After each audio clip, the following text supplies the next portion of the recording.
Apple wants all the 2-nanometer chips. Congress tries to stop ticket scalping. A new hacking law is in place. And who got new iPads? This is Mac Voices. Today's Mac Voices is supported by MacVoices After Dark. What happens before the show starts and after we sign off? Informative, fun, and completely off-script conversations. That's what. MacVoices After Dark is an exclusive benefit for our Patreon subscribers. Sign up now at patreon.com/MacVoices. Well, since we are beating on OpenAI a bit, OpenAI is going to release a ChatGPT app for the Mac. And if I read this right, they're releasing it on the Mac before they're releasing it on Windows. Any reaction to that? Good, bad, indifferent? You know, we always like to see things first on the Mac, but is this something we want to see first on the Mac? It's not running the model on the Mac, right? All it is an interface to, their servers, right? That was my assumption. I believe so, yeah. That's what I thought too. It sort of seems like, why isn't this on every platform? It's got to be like a few hundred lines of code, I would think. Let's see, who? Marty. Yeah, there have been some third-party apps. MacGPT is one of them that basically has you go on the app and then put in your ChatGPT logins, and that allows you to use the app. I kind of like the concept of the app, and even though it's going back to the servers, I hope it will get to the point where with Apple, it'll be contained within your ecosystem in terms of, or at least anonymized in the system that you're using, so it's not clear what servers or where it's going to. I have paid for ChatGPT, and they said that the app was released on the 13th, and I have been trying to find out how to get that app, or even by going to ChatGPT.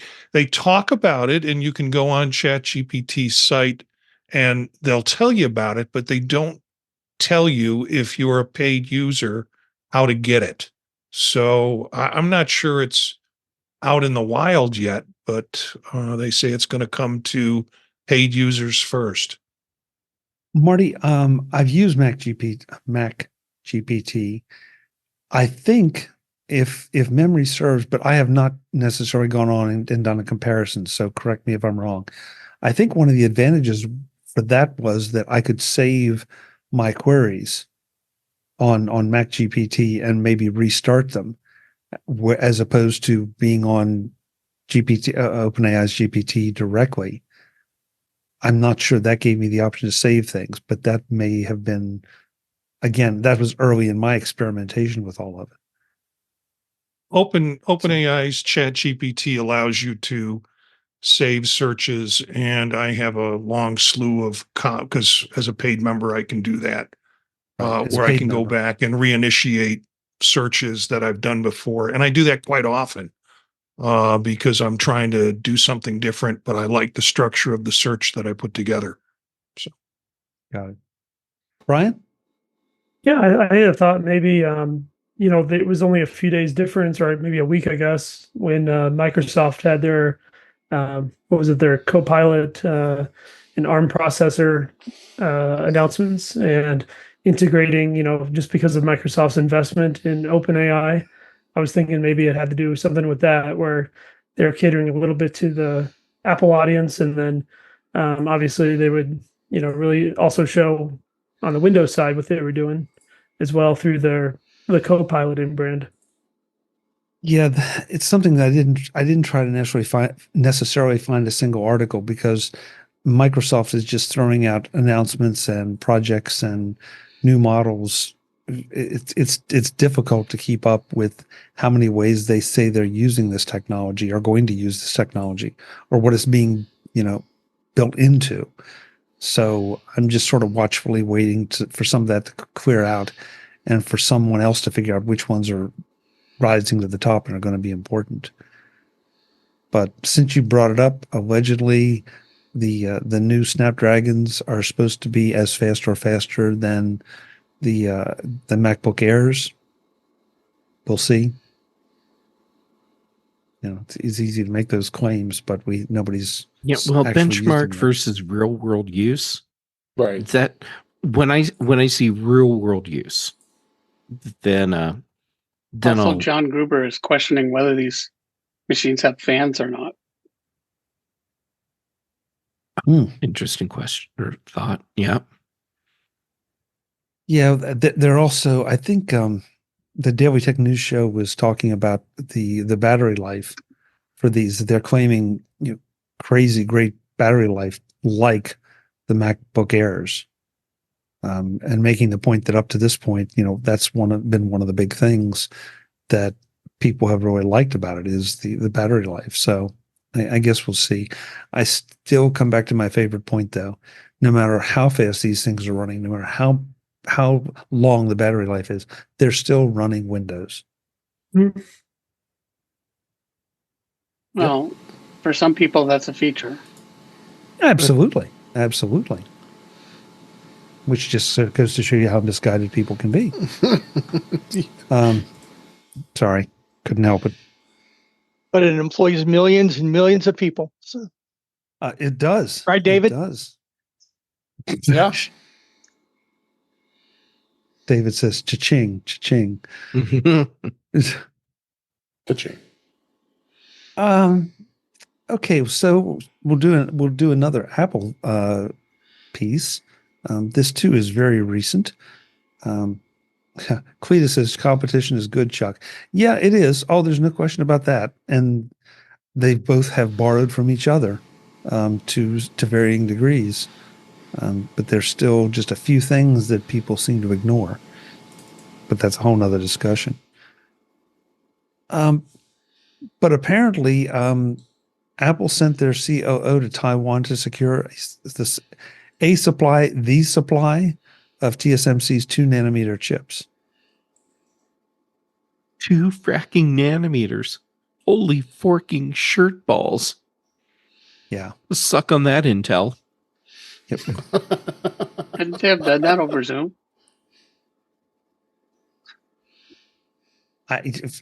Jeff, go with it. I mean, yeah. I didn't hear it. No, I mean, it's like you said, 2 nanometers. I mean, we're pretty soon they're going to be down to 0 nanometers. Yeah. Well, once they learn how to fold space time, so you can have more transistors in a space than is physically possible, man, that's going to be a crazy chip. Okay, so I had to look this up. Picometers, femtometers, and attometers are smaller than nanometers. So how quickly are we going to have processes with those tags on them? Not quickly. No. There are quantum mechanic problems. Yep. Yeah, apparently things get a little weird down there. They're already getting weird. Yeah. And yeah, they're getting very weird. But this story kind of amuses me. It's like, but the Taiwan people were like, "Oh, thank you for coming. We didn't think you were interested in the 2-nanometer parts." well, isn't Apple TSMC's largest client anyway? Can we start there? Yeah, I mean, it's like, Okay. why does he? Can't they just pick up the phone? Do you think maybe this is some posturing from Apple to help lay down the foundation for Jeff Williams becoming Tim Cook's successor? This is all more visual than anything else. They already Well, got that the could be. business. Yeah. That could Wow. be. That's interesting, Webb. I hadn't even thought about that. I think that's an excellent take. I do too. And there's nothing wrong with it. I mean, Oh no. they already have a relationship. He's the COO. He's going to go talk to him anyway. Now we put this whole big aura around it, and Uh, yeah, I think it's It's not nothing, but it's blown way out of proportion in my mind. How old is he though? I've seen some stories about possible successors, and I thought the problem with Jeff I've Williams heard was that he he's was not that much younger closely- than Tim. Yeah, right. Can I go tinfoil hat on this one for just a second? Please. All right, so we know that there are concerns about China moving in and like really completely taking over Taiwan, and Apple, they need to make sure that their investment is well protected, and maybe there's some things they don't want to say on a phone line that that a government entity that they don't exactly trust might listen in on. So send the guy, have a face-to-face for all of those things, and now you've avoided the listening in on the phone line. And then there's also the news that came out a couple days ago. I think it was a couple days ago that TSMC has everything set up so that if China does completely take over, they can remotely scuttle their entire operation in Taiwan. So that would mean that all of the equipment that they have there that could potentially be seized by the Chinese government would be rendered completely unusable. So maybe Jeff shows up and says, "Hey, I want to double check that you actually are going to be able to keep China from doing this, and I want you to assure me to my face that if you have to do this, you're still going to be able to provide the volume of chips that we need." Okay, Jeff, tinfoil hat off. No, I just you know- threw a link in the chat about that very thing. If China invades Taiwan, TSMC can wreck Apple's chip production line remotely. Jeff, I would suggest if in that scenario you're talking about, it would be best not to send out a press release about this meeting. That seems totally legit. Yep. Totally told you. I was just throwing on a tinfoil hat for a moment. And also, in that case, they probably should actually wear an actual tin hat during the meeting. Right. Yes. Show up in your best Faraday cage suit. Yeah. Well, Jeff, when I was searching for that, because I remember reading that article and I hadn't included it in the notes, but Gigazine, sorry, I don't know what Gigazine is. Apple executives in secret talks with TSMC over 2-nanometer chip 13 hours ago. Boy, those talks really are secret there. You know? Yeah, super secret. If even Gigazine is talking about it. Yeah. Yes. I don't know. I mean, there are all kind of plans being made if China were not just by TSMC, but I guess by Taiwan across the board, if China were to invade. And it feels like this could be one of those things that, if it happens, could be a challenge for a lot of different tech companies. Mm-hmm. Anything else on that one, folks? This article you linked to is very interesting. It's apparently dated today. Mm-hmm. Well, I have a couple of others that really are not exactly in our wheelhouse, but we've talked about them in different times. This one, get it in the chat rooms. This is the U.S. House passes Ticket Act to force event pricing transparency. Good.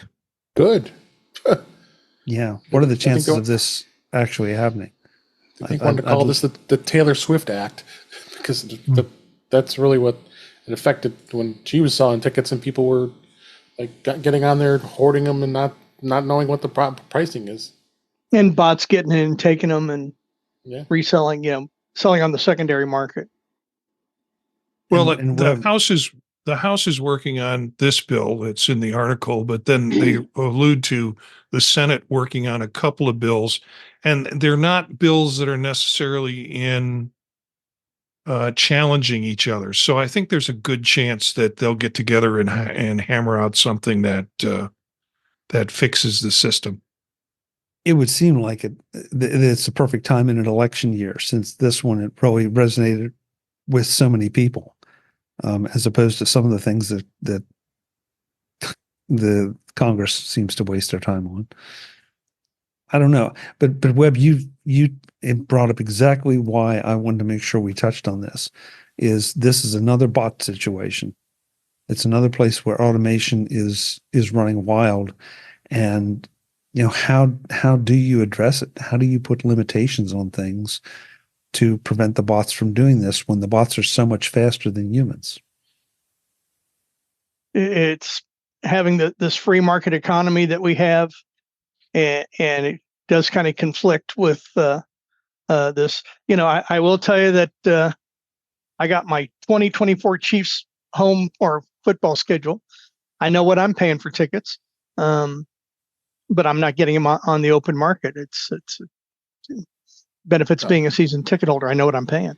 But yeah, it's just. I'm sorry. I go back to I'm from the government and I'm here to help. Sorry, I'm not buying it. So, Webb, listen, I don't disagree, but if you leave it to the free market economy, and you know me, I'm very much pro business. I'm very much not in favor of regulation unless there's just is no last resort. But I can't figure out how the free market addresses this unless people just say, I'm just not going to go to that show. And excuse me, enough people say, I'm not going to go to that show. I'm not going to pay that price. And then the bot owners get left holding the bag. I just don't know what the regulation could be that doesn't infringe on other rights, constitutional or otherwise. So they're going to say, okay, you can't sell on the secondary market. Yeah, that'll be a tough sell. I just don't know. I don't know how you'd police it and what the penalties would be. Here again, goes back to remedy. Good point. There have been lots of artists. Springsteen had tried this a couple of times where he really tries to withhold the price of his tickets for his concerts. And he tried really, really hard, but even now on his last tour, he gave up. It just got to be too big. So now they do the surge pricing now at concerts, where even the ticket master, I shouldn't pick on them, but whoever the ticket vendor is, will even do surge pricing now. That's a trick that they picked up from Uber. So I'm not sure how they can do it and not infringe on other rights that people have. If I have something, I should be allowed to turn around and sell it. Yeah, but it's the bulk purchases that are the problem. I mean, look, if I stand in line like I did I'm not going to say when I stood in line for Led Zeppelin, because that'll tell you how old I was. But well, Chuck, you stood in line for Led Zeppelin. That gives us a ballpark right there. Yeah, that's true. Yeah. Good point.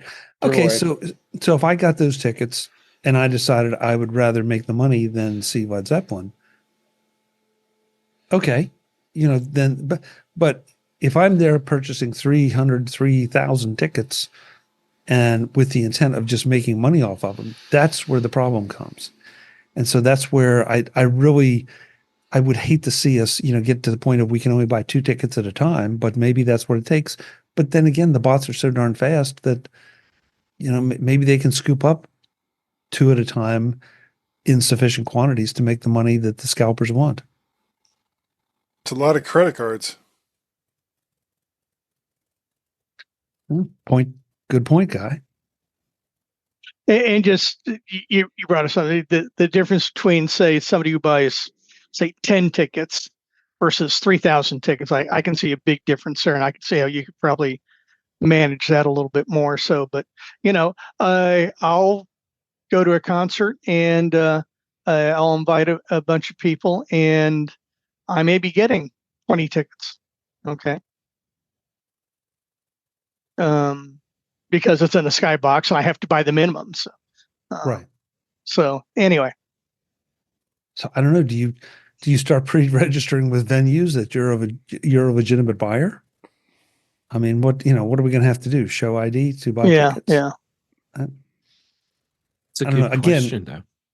Yeah, I mean, it's off topic, but it's on topic, because these, just like the discussions with the actors and voices and all that, these are issues that are coming up, and Jim's the one that said, this is what we have courts for. Yeah, we have courts for it and the legislation for it.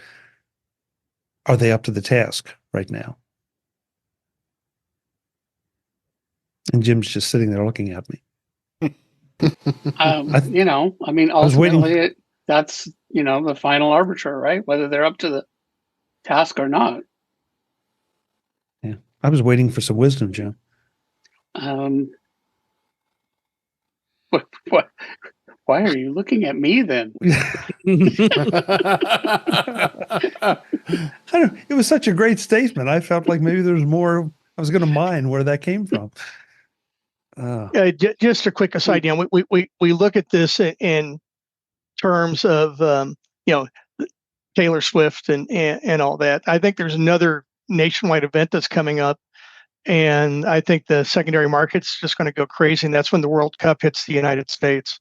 I think those tickets are just going to skyrocket, and you got people from all a bunch of different countries that they're willing to spend just about anything and everything to go watch their favorite team from you name the country. So I think it's going to be huge. I think it's going to make Taylor Swift look kind of silly. Does anybody know anything at all about the Olympics? I have zero idea about tickets or anything. Is this rearing its ugly head in relation to the Olympics in a couple months? Okay, nobody knows. I don't know. My closest I can give you is that I've been to a couple of Super Bowls, and keep in mind the NFL locks that system down. And what you normally pay maybe a couple $100 to go to a football game. I mean, you go to a Super Bowl game, that's going to be $4,000, $5,000, $6,000 a ticket to get into the stadium. So the closer you are to the field, the more expensive it's going to be. But yeah, it's like I said, I've been to two, and it's pretty expensive. So, but you miss all the commercials. No, they got them on the TV there too. Wait, you have to pay that much and still watch commercials? Oh yeah, it's just like they pull your eyes up, and you're not allowed to close them. When I was in Arizona, Brian, when I was in Arizona for the Super Bowl a couple of years ago, and now, granted, I was on the club level of the stadium, but they had a signature cocktail, just one cocktail, $95 for a Holy cocktail. Crap! What was in it? Not enough. Yeah, wow. I couldn't believe it. I could probably dig around and find I took a picture of the billboard for it. So, but, and like I said, the Super Bowl and the NFL draft that they had in Kansas City, not this year, but last year, that is a very controlled environment. I don't mean just the stadium itself, but with a multi-mile perimeter. You get through that gate, and all that money is going right to the NFL. They control it very well, and I think you're going to see that same thing when we get to, like I said, the World Cup. Kansas City is going to have a World Cup game, and we've been warned that we have a skybox or a suite, and they won't even tell us what the ticket prices are going to be, but they're going to be exorbitant. I don't think we charge enough for MacVoices tickets. You're right. I think we should at least be able to get 50 cents each at this point. Right. And all this. I thought you would charge us to be here. That's what he was talking about. Hey, you're not paying Web? All right, last one of the evening. I think this is good news, even though there were some loopholes indicated in the story.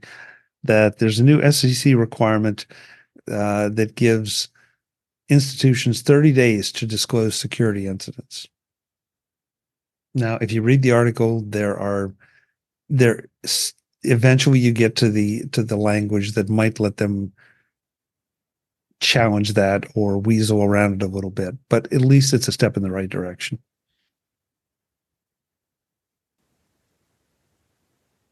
If they think it's, they make an individual decision if they think it's severe enough. Yeah. And it's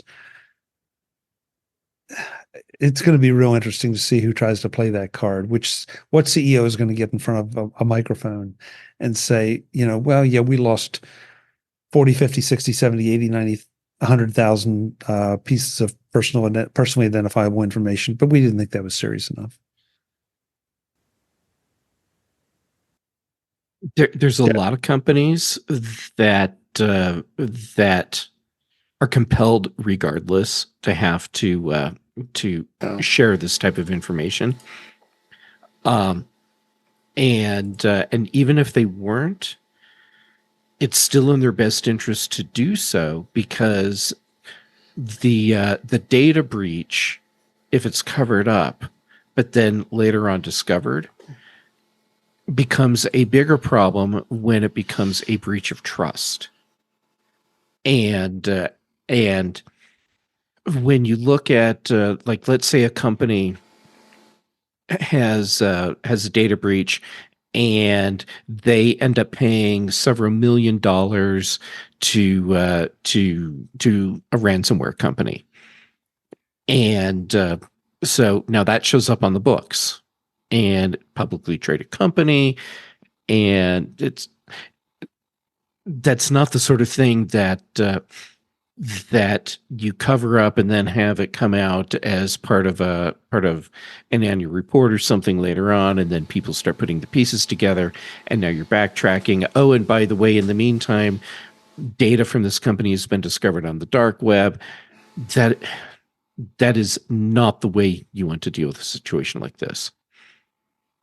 Jeff, it's not, but we still have people looking through rose-colored glasses at these things and then ending up losing their jobs. And I mean, we aren't to the point of flogging anybody in this country, but so that's about the worst that can happen, that and financial penalties. But how many times have we said on this show, what were they thinking?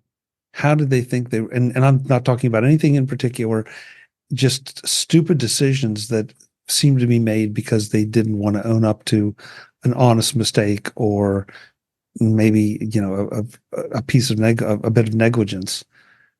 It's just under the apparent assumption that, well, nobody will find out. Yeah, people are people. I got a couple of things I can add. I'm in the insurance business. We're a financial intermediary. This is my home copy of our incident response plan for cybersecurity.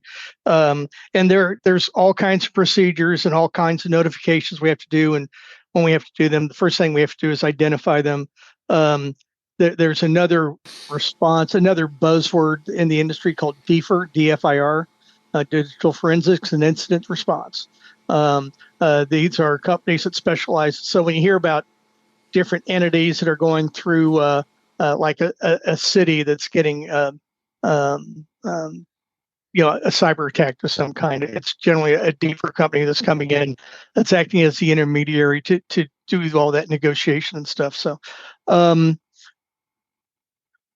answer this question specifically, there are certain guidelines and certain steps that we have to take to do different notifications, whether it's going to be the state, the FBI.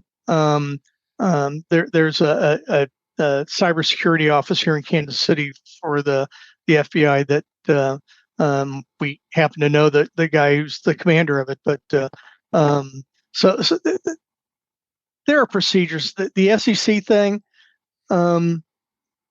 it's always been there in one form or another. So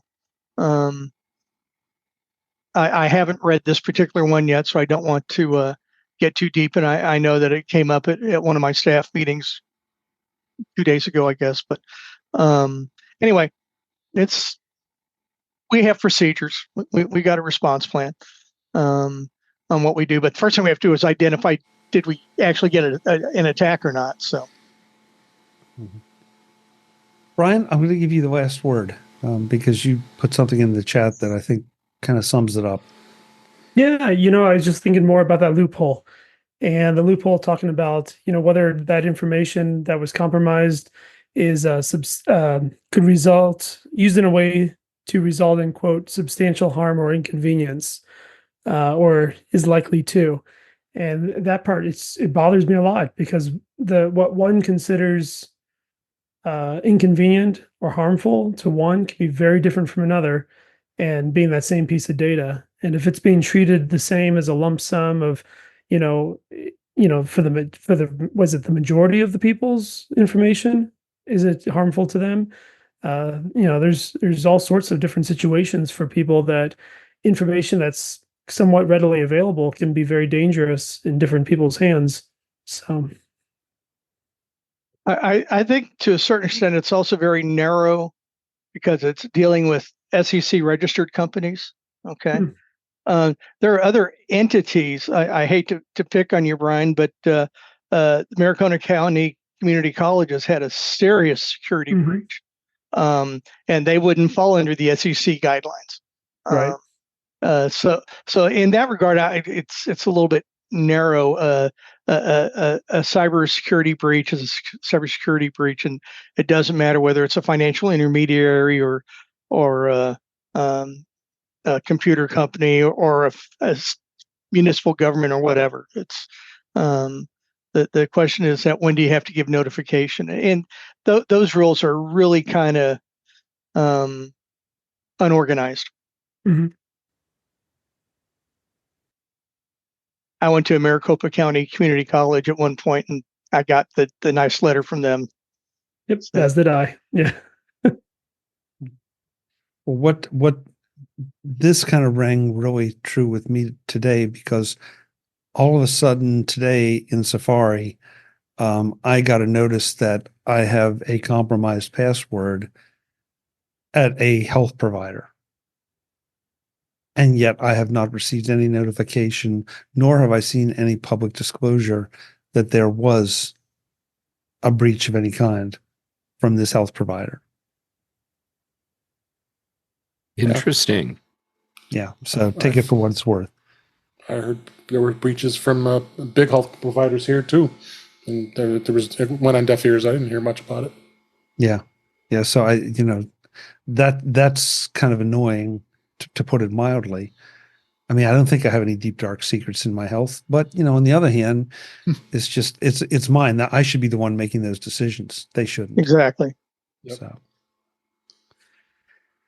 gentlemen, it's great to see everybody. I missed you guys. I did want to ask one last question though, that I should have asked at the beginning of the show, because there were some disclosures going on pre-show.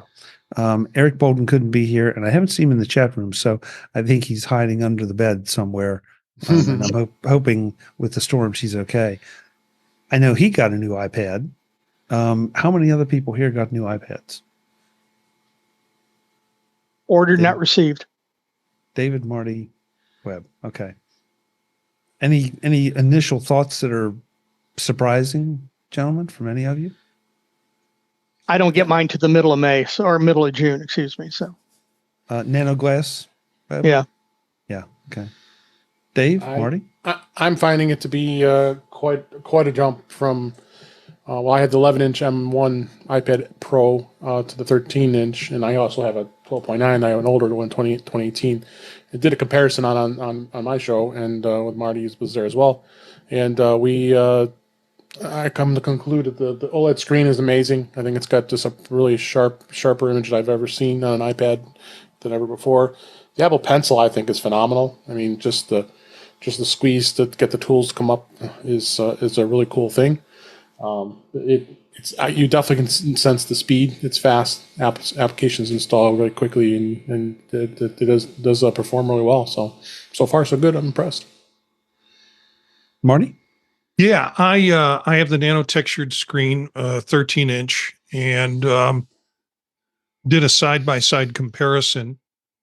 It's been a stressful week, so had to, when it's a stressful week and I'm near an Apple store, I picked up an 11-inch, and my goal is to use it. So I have an 11-inch without the nano textured screen, and posted it to our group. The pictures of reflection from a lamp in it, and that was the first time I really got a sense of how well the nano texture works. It's blazingly fast.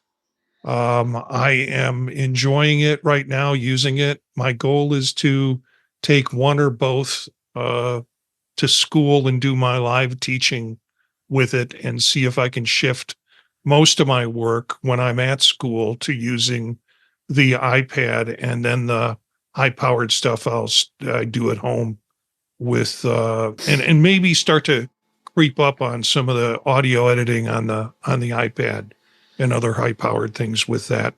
But I'm going to try and replace it with my laptop for the summer and see what happens. Nice. Cool. We'll be anxious to hear how it goes. Yeah. Let's go around the room. Let folks know where they can find you when you're not here on Tuesday nights, and then we'll get out of here. And I'm going to switch it around since Webb his billing got buried. We're going to give him first out. Webb, thank you for being here and sharing some of your business experience along with all your other experience. Where can folks connect with you? Now, let's see. Today, let's on the list here. We'll go with how about Web Bixby at Instagram? You can find me there. So great. Thank you, Webb. Thank you, Webb. I think I hear your attorney calling. Yeah, not this time. So not this time. Marty Jencius, thank you for being here. We will be anxious to hear your iPad adventures along with your Apple Vision Pro adventures. Where can folks connect with you? New project that's been out for about a month now, Vision Profiles podcast. So you can find information about us. That's me and Eric Bolden, who's usually with this group, on visionprofiles.info. I'm JENCIUS or Jencius at mastodon.social, and also do a podcast called The Tech Savvy Professor and Circular Firing Squad. Get to appear here on Tuesday nights, and also whenever I can get to it and whenever he invites me, Dave Ginsburg's show, In Touch with iOS. Perfect. Thank you, Marty. The man with the red microphone cover, Mr. Guy Serle. Guy, it's good to have you and your Star Trek hat. Where can folks find you? I can be found pretty much all over the other social media networks, mostly as MacParrot, sometimes as VertShark. I just started up a Discord server under the name VertShark. I don't think I have it configured properly yet, but we will see. I also do the mymac.com podcast, which can be found most weekends when I'm not in North Carolina, with Gazmaz, as well as Guy's Daily Drive, where I'm in my car and I say stuff on my way to work for some reason.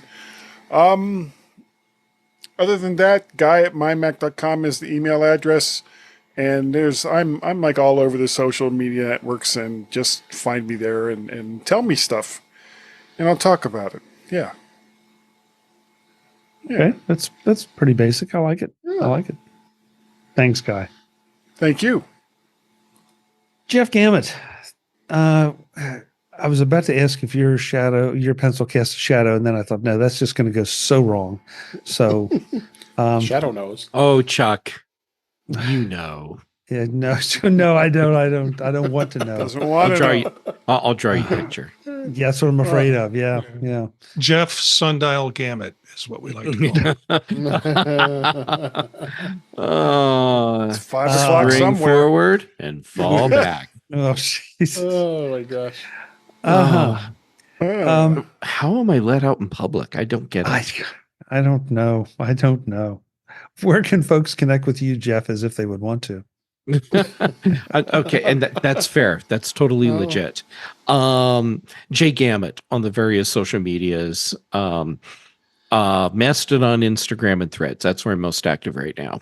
Then for shows, this is on you, Chuck. You keep letting me come back here on MacVoices Live. And Dave, it's on you too, because you keep letting me join in on In Touch with iOS on Thursdays. And by the way, thank you to both of you, because this is so much fun.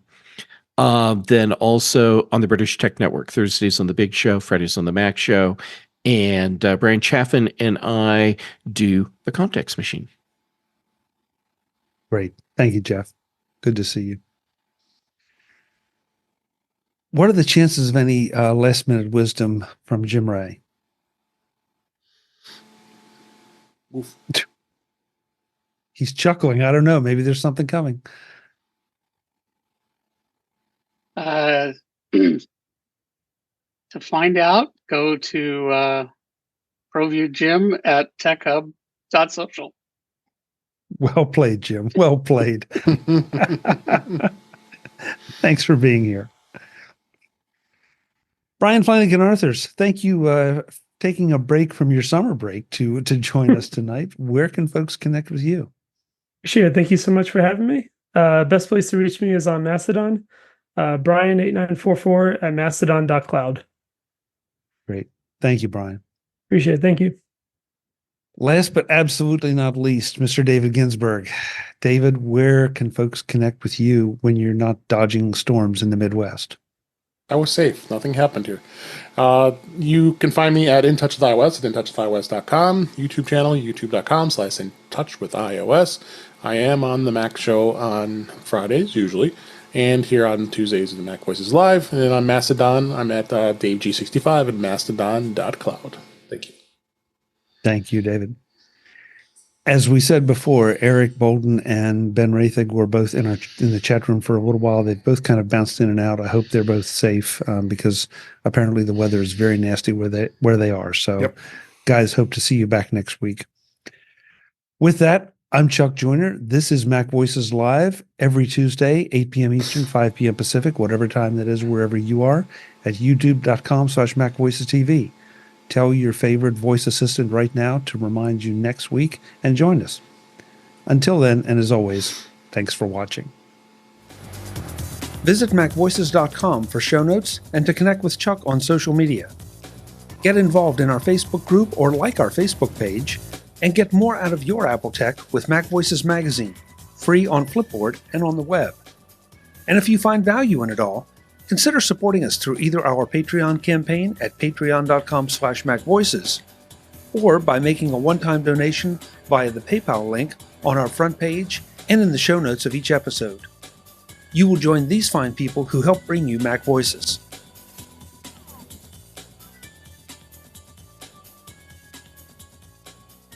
Advertising handled by Backbeat Media at backbeatmedia.com. Bandwidth provided by CacheFly at cachefly.com.